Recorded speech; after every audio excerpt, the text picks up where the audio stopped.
Hi, everyone. Welcome to the To Rent or to Own, That is the Question portion of the finance track. We at Lewis and Freeman are very excited to be celebrating our 101 year serving Northeastern Pennsylvania. At Lewis and Freeman, we represent sellers and buyers in both residential and commercial real estate. That includes renting and buying. If real estate is something you have never thought about, if real estate is something that you've thought about every day, this track is for you. I personally have used Lewis and Freeman before joining them to buy my first home and can tell you that the experience was fantastic. Recently, I used Lewis and Freeman to sell my first home and purchase a new home. Also a great experience. Before buying my first home, I rented as a young professional in Northeastern Pennsylvania for over 10 years. So I personally understand where you're coming from when working towards, do I rent? Do I buy? What is my next 5 years, 10 years even going to look like, especially in 2022? As we worked through this together as a team, I enlisted the help of Carmen Winters.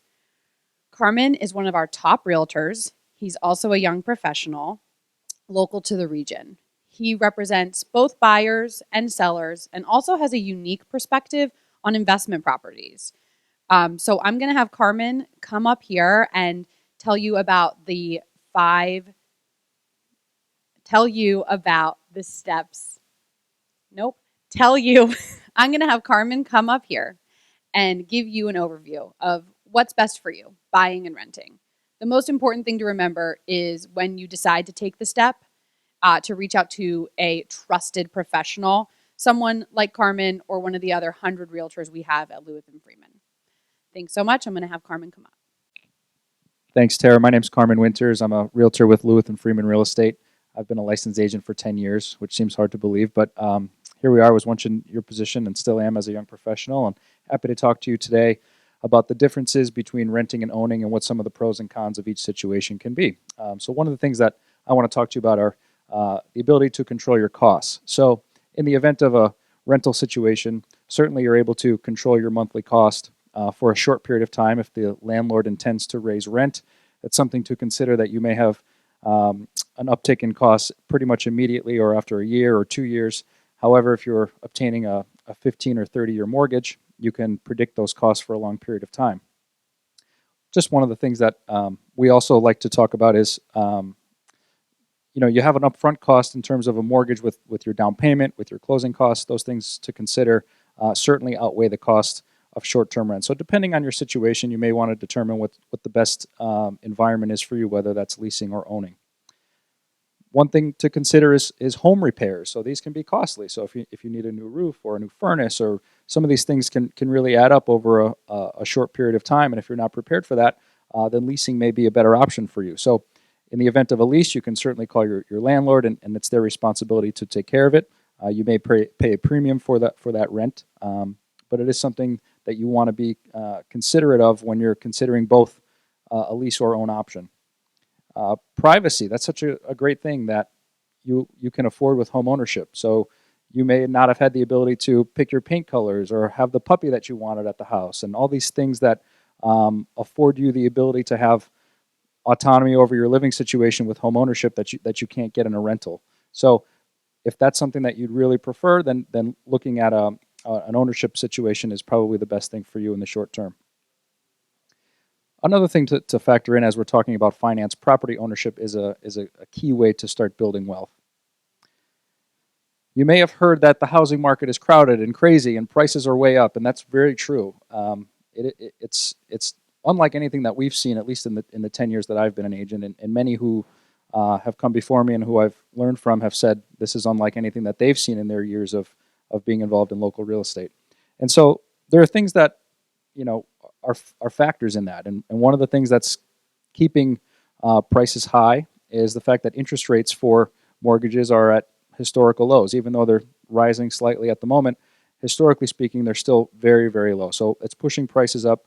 Low inventory is pushing prices up. And a couple factors that I want to talk to you about are that the average rent is expected to rise 7% in the next year. The average home price is expected to rise 8%. The average two-bedroom rental, this is a nationwide study, is $1,958 a month, and the average monthly mortgage payment is $1,275. So you see that there's a premium in renting at the moment, and of course, as if you've looked for an apartment or a townhome or any situation like that in the recent past, I'm sure you've seen that rental rates have gone up significantly from what you may have seen a year or two ago. Something to consider too, which I actually did this as a young professional as well, you may want to consider an investment property as your first purchase. So let's say a duplex as an example, where you can live in one side and rent out the other. So that can help to offset some of the costs that I discussed earlier about your mortgage payment, about home repairs. And so as a landlord, you take on a new responsibility, meaning that if your tenant has a problem, of course, you're now responsible to help them with that issue. But again, as a vehicle to build wealth, a first property as an investment property, I can't say enough positive things about that. So a couple of things that you should be working on in both situations. So number one, work on your credit score.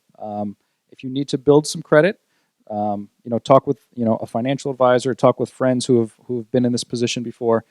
Build your credit so that when the time comes where you feel ready for home ownership, you have the ability to quickly obtain a pre-approval from a trusted local lender.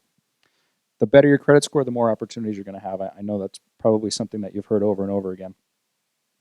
Go online, use a free calculator tool. That can help you to determine what your monthly cost will be as a homeowner. So you can look at and see what your down payment options could be. You can see what your monthly mortgage payment would be. You can see kind of a sliding scale of what the current interest rates would be. So all these things combined will give you a pretty good ballpark figure of what you can expect to pay on a monthly basis.